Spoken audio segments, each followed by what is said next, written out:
नमस्कार, आप देख रहे हैं आज का भारत। तो मैं हूं अनिल सिंह और मैं यहां पे बिहार में हूं। इस समय बिहार में राहुल गांधी की वोटर अधिकार यात्रा चल रही है। आज उसका 12वां दिन है। राहुल गांधी की वोटर अधिकार यात्रा का कवरेज करते हुए हम लोग सिवान पहुंचे। जैसे ही सिवान पहुंचे तो यहाँ हमारे एक मित्र हैं सचिन प्रताप सिंह। उन्होंने बताया कि सिवान के में ही एक जीरादेई स्थान है और जीरादेई स्थान जो है वो हमारे भारत के पहले राष्ट्रपति डॉक्टर राजेंद्र प्रसाद जी का पैतृक गांव है और उनका निवास स्थान है। तो हमारे अंदर ये जिज्ञासा हुई क्यों ना हमारे हिंदुस्तान के भारत के जो पहले राष्ट्रपति हैं डॉक्टर राजेंद्र प्रसाद जी, तो उनका जो पैतृक निवास है वहाँ पे हम चलें और आम लोगों को भी हम दिखाएं कि आप देखिए, नज़र डालिए कि हमारे देश के जो पहले राष्ट्रपति डॉक्टर राजेंद्र प्रसाद हुए उनका ये निवास स्थान है। यहाँ पे उनके पिताजी उनके लोग रहते थे। यहीं पे उनका राजेंद्र प्रसाद जी का जन्म हुआ।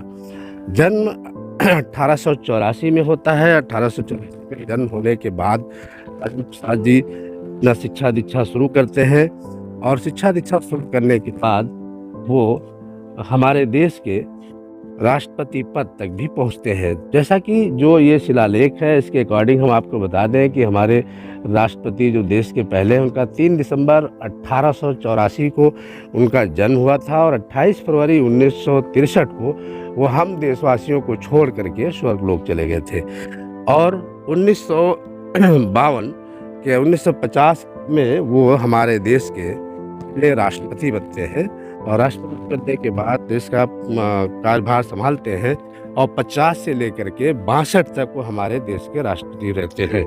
हम उनके बारे में थोड़ा सा प्रकाश भी डालें। ये सामने कैमरे में आप देखिए, ये उनके यहाँ पे मूर्ति है और ये पूरा जो कैंपस है, जो परिसर है, ये उनका आवास है। यहीं पे वो रहते थे और यहीं से रहते हुए उन्होंने अपनी लॉ की भी डिग्री की थी। लॉ की डिग्री करने के बाद ये पता चला कि वो कलकत्ता हाई कोर्ट में भी वो वकालत करते थे।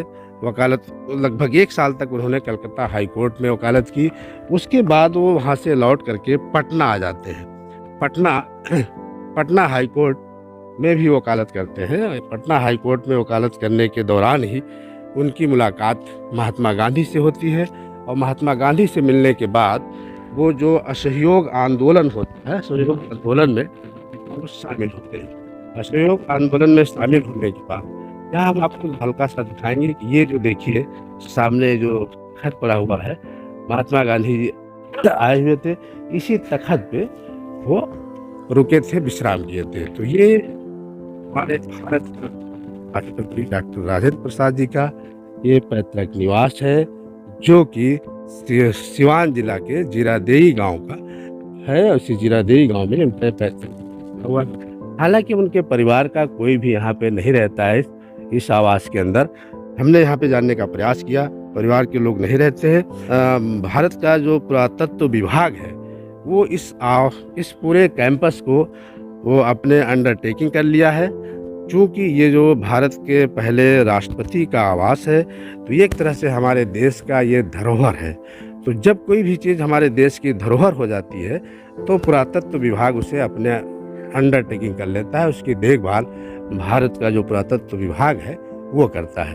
तो पूरी तरह से भारत सरकार के अंडरटेकिंग ये परिसर है, ये आवास है। और लेकिन कहीं ना कहीं ये इस चीज़ को दिखाता है कि एक आम परिवार से निकल के हमारे राजेंद्र बाबू किन परिस्थितियों में वो शिक्षा ग्रहण करते हैं, वकालत करते वो खाद्य मंत्री का भी पद निर्वहन करते हैं। और 1950 से 1962 तक 12 साल तक वो भारत के राष्ट्रपति रहते हैं। और उसके बाद 1963 में बीमारी के चलते, स्वास्थ्य कारणों के चलते वो अपने सारी जिम्मेदारियों से त्याग दे देते हैं और 1963 में ही बीमारी के चलते उनकी मौत हो जाती है। तो ये थे डॉक्टर राजेंद्र प्रसाद, हमारे भारत के पहले राष्ट्रपति। और ये मैं कैंपस जो आपको दिखा रहा हूँ, ये बिहार के सिवान जिला का जीरादेई कैंपस है। नमस्कार, मैं हूँ अनिल सिंह और आप देख रहे हैं आज का भारत।